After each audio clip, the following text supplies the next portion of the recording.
Hi, welcome to A Global Kitchen. This short pantry segment is about toasting sesame seeds. The simple act of sprinkling toasted sesame seeds over a salad or grinding and adding them to a dipping sauce can dramatically transform a dish. In monasteries in Vietnam, monks and nuns spoon toasted sesame seeds over rice and vegetables. In fact, the seeds make such a frequent appearance, sometimes whole, sometimes coarsely ground, that they sit in a tiny jar on the dinner table. The seeds' deep nuttiness enlivens even the simplest dish or rice-based meal. Today I'll show you two methods how to toast white sesame seeds, on the stovetop and in the oven. Then I'll make a delicious ground sesame seed salt. Lastly, I'll demonstrate how to toast black sesame seeds. So let's get started. Place the sesame seeds in a large frying pan over medium heat and leave undisturbed for several minutes. Pay close attention to the edges of the pan as some of the seeds will have taken on a faint golden color. Shake the pan to mix and distribute the seeds. For the next 5 minutes, toast the seeds for about 45 seconds, then stir the seeds and give the pan another shake. When you notice about a third of the seeds are golden brown, regularly stir and swirl them around the pan. A fragrant, nutty aroma will gradually fill the kitchen as oil from the seeds is released. If at any point during the toasting you feel the seeds are getting dark too quickly, reduce the heat. When most of the seeds are deep golden brown, remove the pan from the heat and transfer the seeds to a plate or bowl to cool.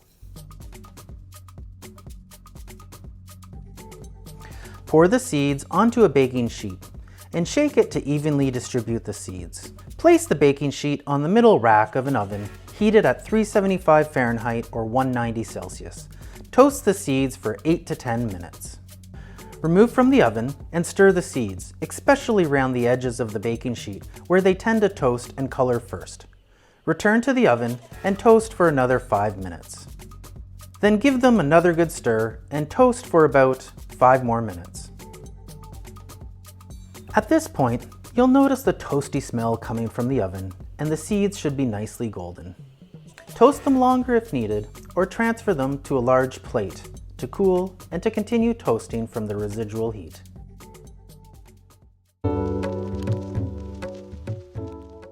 Making ground sesame seed salt is very simple. All you need is a mortar and pestle or an electric coffee grinder that you use to grind spices. Put in the toasted sesame seeds. The touch of salt really deepens the flavor of the toasted sesame seeds. And then all you want to do is crush the seeds and the salt in the mortar and pestle or pulse them in an electric coffee grinder until most are broken and roughly ground. Don't worry if there's some seeds that are still whole. It gives it a nice texture and flavor. First, heat your pan over medium heat for a minute or two. Pour in just enough black sesame seeds to almost cover the bottom of the pan. Shake the pan to evenly distribute them. To toast black sesame seeds, it's very similar to white sesame seeds toasted on a stovetop, but you will need to use your ears to help indicate when they're done. I'm only using this large pot because it's easier to see the seeds rather than in a frying pan with a black bottom. You may notice a light smoky haze coming from the pan. This is fairly common. Just give the seeds a stir. When you begin to hear the seeds starting to pop, slightly turn down the heat and regularly stir the seeds for another 1 or 2 minutes. Then transfer them to a bowl or plate to cool. Toasting sesame seeds releases oils from within the seed to the surface. If you're not going to use them all right away, it's best to refrigerate them for up to a week or freeze them for up to a couple of months. I tend to toast a large batch and freeze them and then take out a small amount when needed.